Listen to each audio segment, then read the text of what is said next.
Hello everyone, आज again शुरू करने वाले हम बेसिक सेकेंड ईयर मैथमेटिक्स और हम कर रहे हैं आपका paper 3 linear programming end game theory. जो ये बिल्कुल नया सिलेबस है आपके, जो 2020 और 2021 का जो न्यू पैटर्न है सिलेबस का, वो ये पेपर 3 आपका है linear programming end game theory. Special video ये दीनदयाल उपाध्याय गोरखपुर विश्वविद्यालय के लिए है। बाकी और यूनिवर्सिटी में ये बीएससी 3rd ईयर में ऑप्शनल पेपर के तौर पे है, जिसे हम ऑपरेशन रिसर्च भी कहते हैं। ठीक है, ऑपरेशन रिसर्च का एक टॉपिक है ट्रांसपोर्टेशन प्रॉब्लम, लेकिन हमारे यूनिवर्सिटी में ये linear programming end game theory के पेपर के नाम से जाना जाता है। तो अगर आप ये वीडियो देख रहे हैं किसी दूसरे यूनिवर्सिटी से हैं तो वहाँ पर आपको ऑपरेशन रिसर्च मिलेगा, तो आप भी ये ट्रांसपोर्टेशन का लेक्चर देख सकते हैं प्रॉब्लम का। तो इसके ये लास्ट लेक्चर है। अब मैं आपको बता दूं कि इसके 9 पार्ट्स आ चुके हैं, 9 पार्ट्स आ चुके हैं।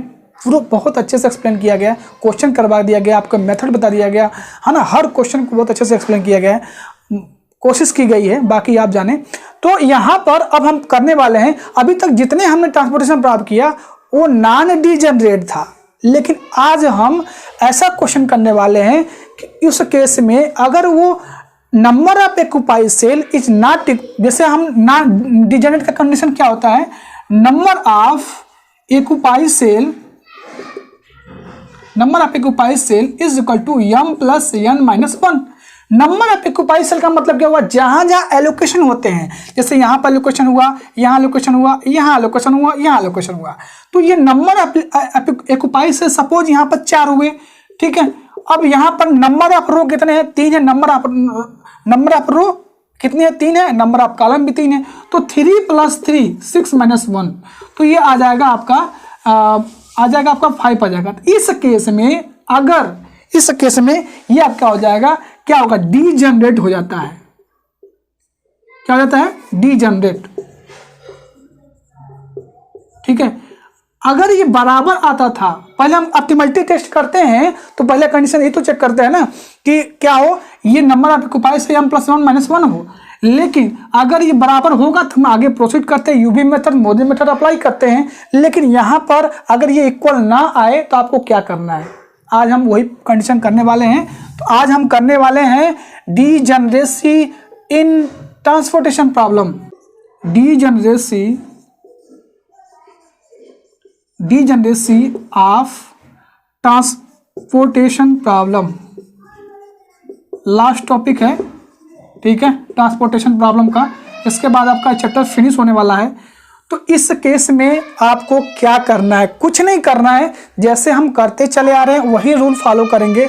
यहाँ पर आपको क्या करना है, एक स्मॉल क्वांटिटी इसको इक्वल कर लेते हैं, बस इक्वल करने के लिए एक स्मॉल क्वांटिटी एलोकेशन कर देते हैं, रेंडमली एलोकेशन करेंगे।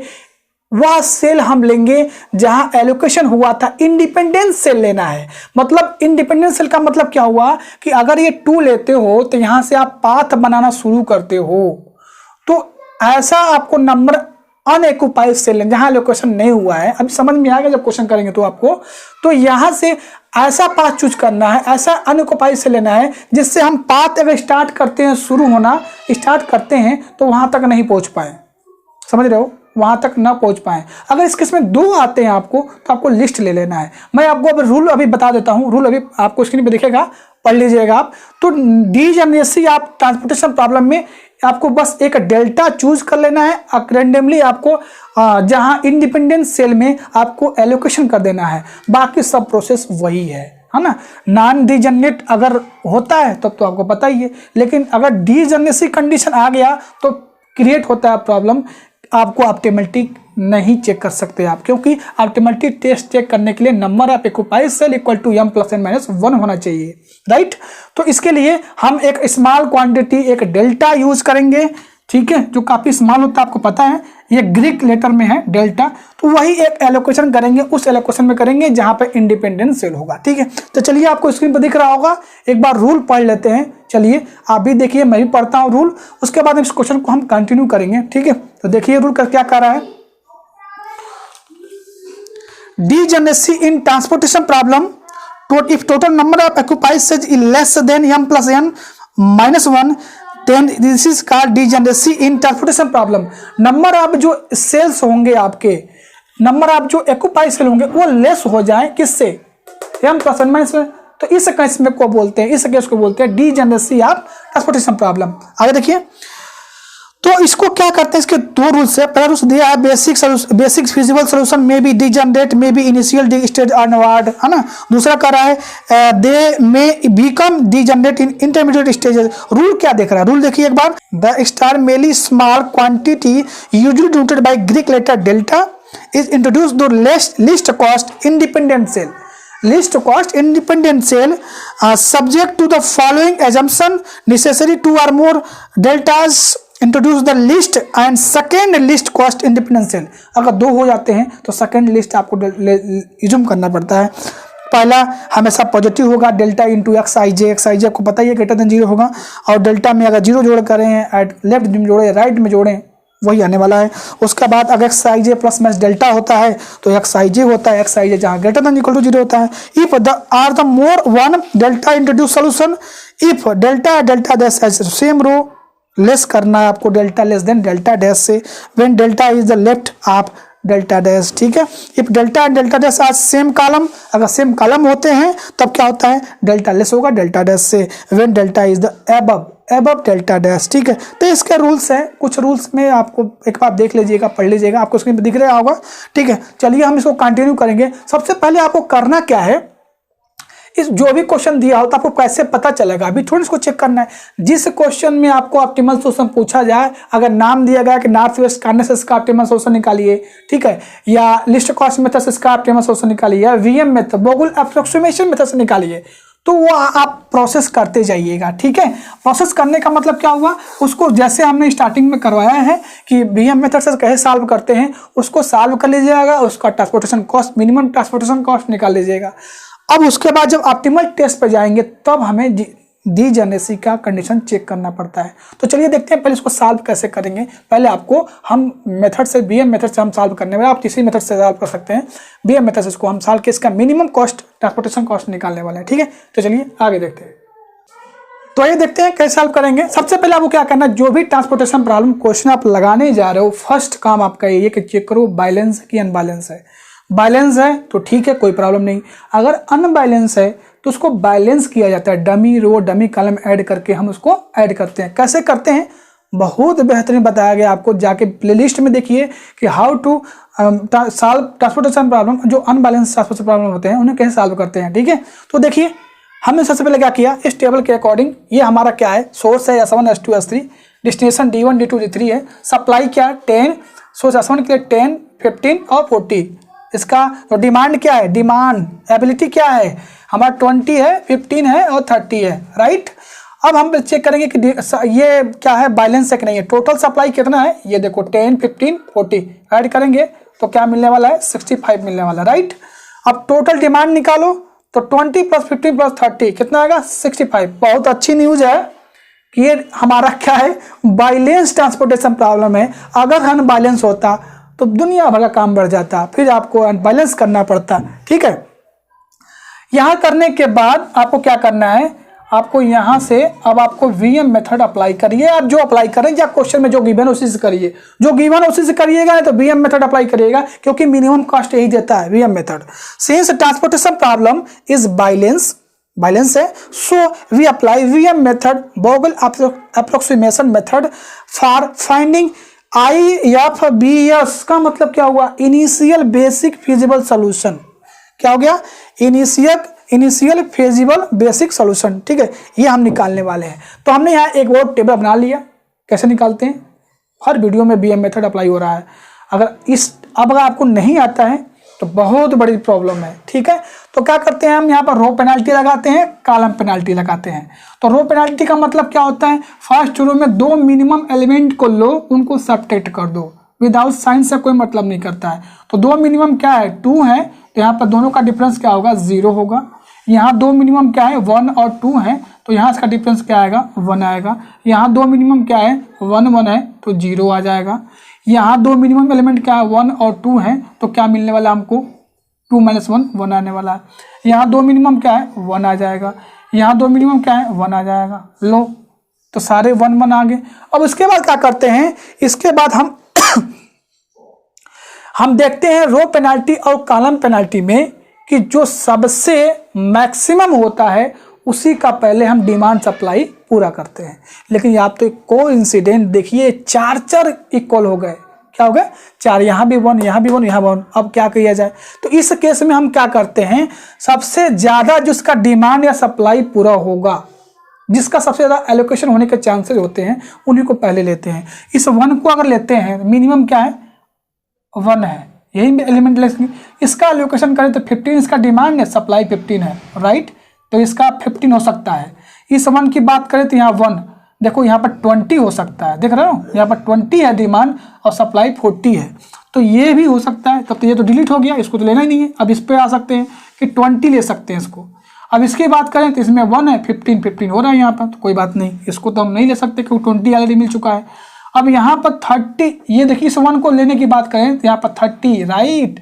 चलिए एक और मिल गया, यानी इसका एलोकेशन पहले होगा क्योंकि यहाँ पर 30 डिमांड है, सप्लाई 40 है, तो 30 इसका डिमांड पूरा हो जाएगा। मैक्सिमम डिमांड इसका इस नंबर का पूरा हो रहा है, इस 1 का, ठीक है। इसका मतलब क्या हुआ, हम इसी को पहले लेने वाले हैं, राइट।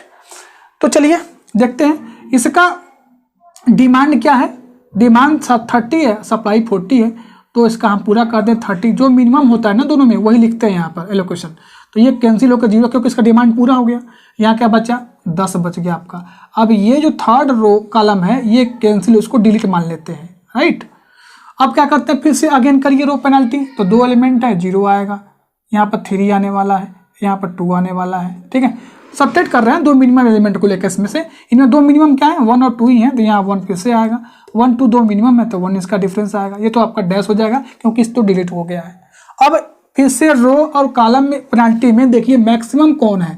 मैक्सिमम आपका 3 है, तो 3 का जो मिनिमम एलिमेंट कौन है, 1 है, तो इसका डिमांड कितना है? इसका डिमांड 15 है और सप्लाई भी 15। वाह क्या बात है, ये भी 0 हो गया और ये भी 0 हो गया, यानी ये रो भी 0, एक कॉलम भी 0, एक कैंसिल हो जाएंगे। अब क्या बचे आपके पास?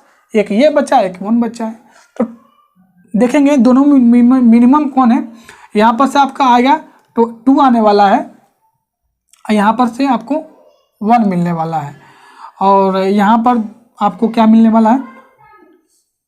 1 मिलने वाला है। आपको इसी को पहले फिल करना पड़ेगा। तो किसका डिमांड कितना है? 20, सप्लाई कितना है? 10, तो 10 लगा दो यहाँ पर, और ये कट के उसको 0 हो जाएगा, यहाँ बचेगा 10, राइट। अब देखिए, अब आप एक बार मैच कर लेना कि क्या डिमांड सप्लाई इक्वल है कि नहीं है। अब इस 1 कॉस्ट के लिए या 3 आपको जो सोर्स है उसके डिमांड सप्लाई दोनों इक्वल है, तो इसको हम 10 फिल कर देंगे, ये भी 0 और ये भी 0। इस तरह से हमारा एलोकेशन होता है। किसके मेथड से? वीएम मेथड से। मतलब मैक्सिमम टाइम मैंने बता दिया वीएम मेथड आपको, ठीक है। तो इस तरह से आप इसका एलोकेशन कर सकते हैं, ठीक है। अब इसके बाद हम क्या करेंगे, टोटल कॉस्ट निकाल लेते हैं। Total cost of transportation problem, transportation problem कैसे निकालते हैं? एलोकेशन से मल्टीप्लाई करके 10 × 2 प्लस, यहाँ एलोकेशन हुआ नहीं है, 15 × 1 प्लस 10 × 1 प्लस 13 × 1। इसका से मल्टीप्लाई करते हैं तो यहाँ पर क्या आएगा? 20 आएगा, 15 आएगा, 10 आएगा और 30 आएगा। जोड़िए कितना आ गया? 75 रुपीज़। इसका मिनिमम कॉस्ट ये आया। किस मेथड से? वीएम मेथड से। अब हम चेक करेंगे ऑप्टिमलिटी टेस्ट लगा के कि क्या ये मिनिमम कॉस्ट जो आया 75 यही है कि और भी हो सकता है मिनिमम। इसके लिए ऑप्टिमलिटी टेस्ट करते हैं। ऑप्टिमलिटी टेस्ट करने के लिए आपको क्या करना पड़ेगा? सबसे पहले डीजेनरेट और नॉन डीजेनरेट चेक करना पड़ता है। अगर नॉन डीजेनरेट है तो ठीक है, एक्यूपाइसल का और नॉन एक्यूपाइसल कैलकुलेशन करना शुरू कर देते हैं। लेकिन यहाँ पर आपको ये डीजेनरेट मिलने वाला है। देखिए नंबर ऑफ सेल्स कितने हैं, यहाँ पर नंबर ऑफ सेल्स कितने हैं, एक्यूपाइसल क्या है? 1 2 3 4। चलिए आगे कंटिन्यू करते हैं। यहाँ तक वीडियो स्टॉप करके आप नोट डाउन करिए। इसके बाद ये था, यहाँ तक आइए आप, उसके बाद मैं इसको रब करके आपको आगे कंटिन्यू करता हूँ, ठीक है। देखिए आगे। तो अभी आपने देखा, निकाल लिया आपने वीएम मेथड से उसका कॉस्ट, मिनिमम कॉस्ट निकाल लिया 75। अगर हम चेक करेंगे, ऑप्टिमलिटी टेस्ट करेंगे कि क्या वो जो मिनिमम कास्ट हमने निकाला था वही मिनिमम कास्ट है कि और भी उससे मिनिमम आ सकता है। उसके लिए ऑप्टिमलिटी टेस्ट करते हैं। आपको पता है ईवी मेथड, मोबी मेथड लगाते रहते हैं। तो अब उसके लिए पहला केस होता है कि हमें चेक करना है कि नॉन डीजेनरेट है कि नहीं, क्योंकि जब नॉन डीजेनरेट होता है तभी हम यूवी मेथड पर जाते हैं, पहले चेक करना है। तो देखिए ये हमारा एलोकेशन आया था जब हमने बीएम मेथड सॉल्व किया था, तो एलोकेशन हमारा ये आया था, कुछ इस तरह से आया था, ठीक है। एलोकेशन हो गया, यहाँ पर 10 आया, 15 आया, 13 आया और 10 आया। तो नंबर ऑफ एक्यूपाइड सेल क्या होता है? नंबर ऑफ एक्यूपाइड सेल का मतलब मीनिंग ये हो गया जहां जहां एलोकेशन हुए हैं 1 2 3 4, तो number of occupied cells equal to m plus n minus 1। अगर ये बराबर आ जाता है तो ठीक है, नॉन डीजेनरेट है, लेकिन बराबर नहीं आए तब प्रॉब्लम है। तो यहाँ पर कितने एलोकेशन है? 1 2 3 4, तो ये 4 आ गया। अब फार्मूला में m क्या होता है? नंबर ऑफ रो होता है। कितने रो है? 3 रो है। और कॉलम n क्या है? नंबर ऑफ कॉलम है, तो नंबर ऑफ कॉलम लगा दिया। 3 और 3 6, एक में से कम कर देंगे आप तो 5 ही आएगा, लेकिन यहाँ पर 4, तो ये इक्वल नहीं है। नंबर ऑफ जो एक्यूपाइड सेल है m प्लस n में इक्वल नहीं है, इसका मतलब ये केस किसका आ गया? डीजेनरेसी का केस आ गया, ना डीजेनरेट है। क्या है? डीजेनरेट है। नंबर ऑफ एलोकेटेड, इसको बोलते हैं allocated cell for less than m plus n, इस केस में हम बोलते हैं non degeneracy. We get degeneracy and resolve it, we add a empty cell, हम करेंगे अभी 1,2 पे ऐड करने वाले हैं। तो we get degeneracy to resolve, तो इसके लिए हम क्या आपको बताया कि एक ग्रीक लेटर डेल्टा इस्तेमाल आपको इंडिपेंडेंट सेल में यूज करना है, वहां जहां एलोकेशन नहीं हुआ है। मतलब अनएक्यूपाइड सेल कहाँ है? एक यहाँ, एक यहाँ, एक यहाँ, एक यहाँ हुआ है। तो आपको मिनिमम चेक करना है, मिनिमम जो कॉस्ट होगा उसी में आपको क्या करना है? वो एलोकेट करना पड़ेगा। तो 2 मिनिमम है, एक 2 यहाँ, एक 2 यहाँ, 3 को तो भूल ही जाइए आप। तो आपको अब ऐसा यहाँ पर जो सेल चूज करना है इंडिपेंडेंट सेल, जिससे अगर आप पाथ बनाना स्टार्ट करते हो तो वहां तक आप ना पहुंच पाओ। समझ रहे हो मेरी बात? देखिए अगर मैं यहाँ से शुरू होता हूँ, इस 2 को लेता हूँ, तो मैं यहाँ आऊँगा।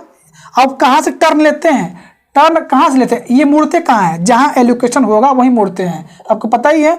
तो यहाँ से मुड़ेंगे, फिर यहाँ आ सकते हैं, यहाँ से हम ऐसे मुड़ सकते हैं, ठीक है, मुड़ सकते हैं, यहाँ आ जाएंगे। लेकिन यहाँ पे आने के बाद हम यहाँ से ना इधर जा सकते हैं ना इधर जा सकते हैं, एक ये आपका ये हो गया। उसके बाद अब आप इधर से अगर इधर जाते हो तो इधर मुड़ नहीं सकते, क्योंकि यहाँ लोकेशन है नहीं। अब इधर जाते हो तो इधर मुड़ते हो यहाँ पे, फिर किधर जाओगे? इधर जाओगे तो मुड़ोगे कैसे? फिर इधर जाओगे मुड़ोगे कैसे? तो इस तरह के जब कोई सेल आपको मिलेगा, पहले आपको क्या देखना है कि देखना है इन एलिमेंट में सबसे छोटा एलिमेंट कौन है, उसको चूज करना है, ठीक है।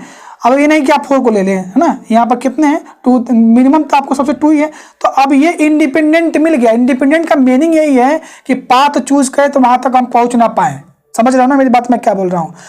तो ये आपको एक मिल ही गया तो इसको देखने की जरूरत नहीं है। इसका मतलब क्या है? ये जो 1 2 सेल है इसी में हमारा ग्रीक लेटर डेल्टा का एलोकेशन होगा। समझ रहे हो मेरी बात? क्यों मैंने लिया? क्योंकि ये इंडिपेंडेंट सेल है, यहाँ से पाथ बनाना शुरू करेंगे तो हम यहाँ तक किसी वे में नहीं पहुँच सकते, यही इसका रूल है।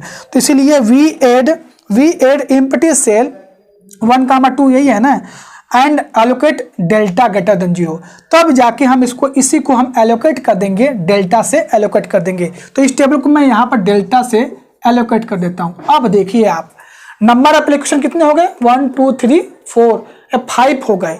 अब यहाँ पर हमारा क्या था? 5 है। इसका मतलब अगर डेल्टा हमने यहाँ पर एलोकेट कर दिया इस सेल में तो ये नॉन डीजेनरेट बन गया। कभी भी डीजेनरेसी के केस में आपको क्या करना पड़ेगा? आपको उसे नॉन डीजेनरेट बनाना पड़ेगा। तो आपको अब ये नॉन डीजेनरेट दिख गया होगा। नंबर ऑफ एक्यूपाइड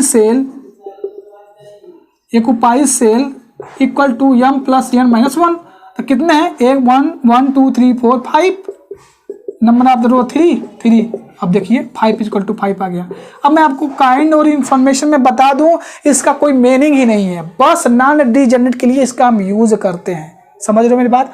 अगर हम इसका कॉस्ट भी निकालेंगे तो इसको हम एक डेल्टा बहुत स्मॉल पॉजिटिव क्वांटिटी होती है तो ना के बराबर है, बस इसको हम नॉन डीजेनरेट के लिए इसको हम यूज कर रहे हैं और कुछ नहीं इससे बेनिफिट हमें मिलने वाला है। समझ लो मेरी बात? तो चलिए इसका आगे हम एक्यूपाइड सेल और नॉन एक्यूपाइड सेल का कैलकुलेशन करते हैं, DI देखते हैं कि पॉजिटिव आता है कि नहीं पाता है। अगर पॉजिटिव आता है तो यही हमारा फाइनल क्या हो जाएगा? एलोकेशन हो जाएगा, इसी से हम ट्रांसपोर्टेशन करंट निकाल लेंगे। लेकिन अगर एक भी DIJ अगर निगेटिव आ जाता है तो हम इसको हमें लूप बना के सॉल्व करना पड़ेगा। ठीक है, आइए देखिए।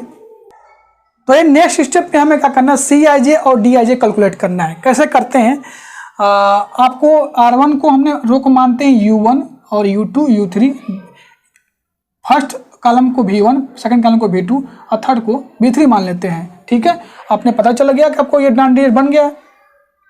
और जो मैक्सिमम एलोकेशन होते हैं उसी को हम 0 ले सकते हैं, किसी को आप ले सकते हैं रेंडमली, कोई फर्क नहीं पड़ता उससे।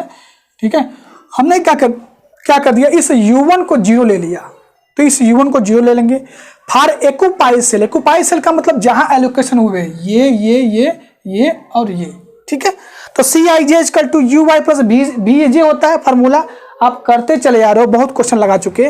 तो हमने ये कौन सा सेल है, 1 है, तो रखेंगे तो V1 मिल जाएगा, 2 मिल जाएगा। ठीक है, उसके बाद दूसरा सेल क्या है, 1 2 है, तो 1 2 में कॉस्ट 2 है, U1 0 है, V2 2 मिल जाएगा। राइट, उसके बाद 2 अब कहाँ एलोकेशन हुआ है, 2 2 में हुआ है, तो C22 U2 प्लस V2, तो कॉस्ट कितना है, 1 है, और U2 तो निकालना है, V2 हम निकाल चुके 2, तो यहाँ से U2 मिल जाएगा आपका -2।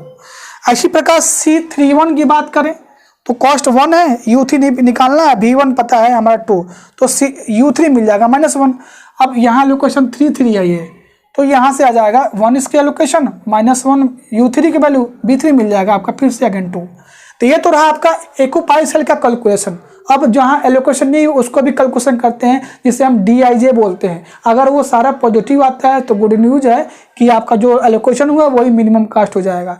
लेकिन एक भी माइनस आया तो उस माइनस को आपको रिमूव करना पड़ेगा। कैसे करते मैं बता चुका हूँ पहले। ठीक है, तो DIJ का और अनएक्यूपाई सेल का हम चलिए इसका कैलकुलेशन करते हैं। तो पहला 1 3 सेल मिलेगा, फार्मूला होता है DIJ equal to CIJ minus UY plus VJ, ये होता है।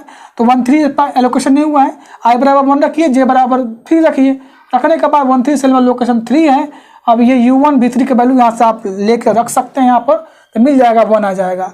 21 की बात करें तो C21 की का कॉस्ट 4 है, U2 की वैल्यू कितनी है भाई, -1 है, और V1 की वैल्यू 2 है। तो यहाँ से इसको सॉल्व करेंगे तो 3 मिल जाएगा D21 की वैल्यू। D23 अब ये है आपका, इसका एलो कॉस्ट क्या है, 2 है। U2 की जो वैल्यू है -1 है, और V3 की वैल्यू 2 है। यहाँ आप देख सकते हैं वैल्यू निकाला गया है, और यहाँ रखने के बाद ये भी पॉजिटिव आ रहा है। उसके बाद आपको क्या करना है, D32 की वैल्यू, तो ये भी आपका क्या D23 की वैल्यू क्या 1 पॉजिटिव आ रहा है। अब हम इसकी बात करेंगे, 32 की बात करेंगे, तो C32 minus U3 plus V2, right. Cost क्या है, 3 है, और U3 की निकाल चुके हो -1, और V2 निकाल चुके हो आपका 2।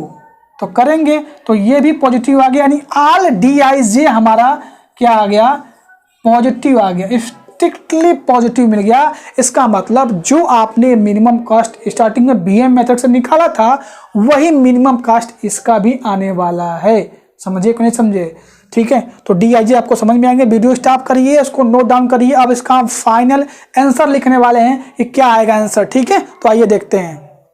तो फाइनली हम अब आंसर लिखने वाले हैं। हमें पता चल गया कि जो इसके अनएक्यूपाई सेल के जो हमने कैलकुलेशन किया, DIJ निकाला, सब पॉजिटिव आ गया। इसका मतलब क्या है कि जो हमने निकाला टेबल आपको मिला था ट्रांसपोर्टेशन कॉस्ट का, वही हमारा क्या है, मिनिमम कॉस्ट है। बेसिकली आप इस डेल्टा, ग्रीक लेटर डेल्टा को लें, इसमें लिखें या ना लिखें कोई फर्क नहीं पड़ता है। आप न लिखेंगे तभी कोई फर्क नहीं पड़ता है, लिख भी देते हैं यहाँ पर तो नहीं पड़ेगा। आपकी बुक में इग्नोर कर दिया गया है, ठीक है, मैंने लिखा हुआ है। तो यहाँ पर लिखेंगे final answer, since all DIJ greater than 0 so obtain the optimal solution. X11 10 आया हुआ है, X12 डेल्टा आया हुआ है, X22 हमारा 15 आया हुआ है, X31 10 आया हुआ है, और X33 जो हमारा क्या आया हुआ है वो 30 आया था। क्या आया था, 30 आया था। तो ट्रांसपोर्टेशन का कॉस्ट क्या होगा, इन दोनों का मल्टीप्लाई करेंगे यहाँ पर डेल्टा का 2 से। मैंने बोला आपको ना, ये लिखो या ना लिखो कोई फर्क नहीं पड़ता है, ठीक है। मैं बता रहा हूँ आगे, इग्नोर भी कर दोगे तो आंसर वही आने वाला है। 50 × 1, 10 × 1 और 30 × 1, है ना। लेके तो चलते, हमें बस इसलिए लिया गया क्योंकि इसको नॉन डिजेनरेट बनाना था। मल्टीप्लाई करो 20, 2 डेल्टा, 15, 10, 30, सबको ऐड करो, 75 + 2 delta. Delta is a very small quantity greater than 0, बहुत छोटी क्वांटिटी आपकी है, तो इसमें ऐड करो या ना करो कोई फर्क नहीं पड़ता है। आपका इसको हम 75 + 2 डेल्टा को मान लेंगे, 75 मान लेंगे, ठीक है। आपके बुक के अकॉर्डिंग चला जाए तो उसने तो यहाँ पर ट्रांसपोर्टेशन क्लास में लिया ही नहीं, इसको क्या किया, इग्नोर कर दिया है, ठीक है।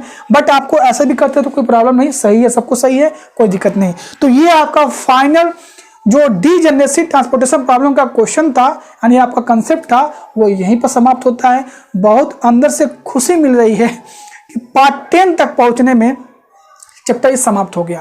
अब आपको क्या करना है, अब आपके अपने एक्सरसाइज में जाइए और सीक्वेंस से सारे क्वेश्चन ट्राई करिए, सीक्वेंस से सीरीज वाइज क्वेश्चन को ट्राई करिए आप। हाँ, उसमें जब जब कहा गया हो कि इनिशियल बेसिक फिजिकल सॉल्यूशन, तब आप किसी method north west corner, least cost method, BM method से सॉल्व कर लो। लेकिन जब ऑप्टिमल सॉल्यूशन की बात की गई हो तब आपको यूवी मेथड साथ में अप्लाई करना पड़ेगा। अभी मेथड जब अप्लाई करो, जब DIJ पॉजिटिव आ जाए सब, तो हम कह देंगे कि वही सोल्यूशन है। लेकिन एक भी नेगेटिव आया तो आपको लूप बनाना पड़ेगा, लूप के द्वारा फिर उसको पॉजिटिव करना पड़ता है, ठीक है। इस तरह से आप किसी भी ट्रांसपोर्टेशन प्रॉब्लम को सॉल्व कर सकते हैं। तो आई होप आपको बहुत मज़ा आया होगा, वीडियो बहुत अच्छा लगा होगा। अच्छा लगे तो लाइक करें, शेयर करें, अगर आप चैनल पर नए हैं तो सब्सक्राइब करें, ठीक है। चलिए फिर मिलते हैं। अब हम न्यू चैप्टर, मतलब आपके इस paper linear programming game theory के जो अगला चैप्टर है हम कर रहे हैं सेक्शन बी। अब यहाँ तक आपका 10 से 12 मार्क्स का कंप्लीट हो गया है। 10 से 12 मार्क्स का एक क्वेश्चन आपका फुल यहाँ तक कंप्लीट होता है ट्रांसपोर्टेशन प्रॉब्लम से।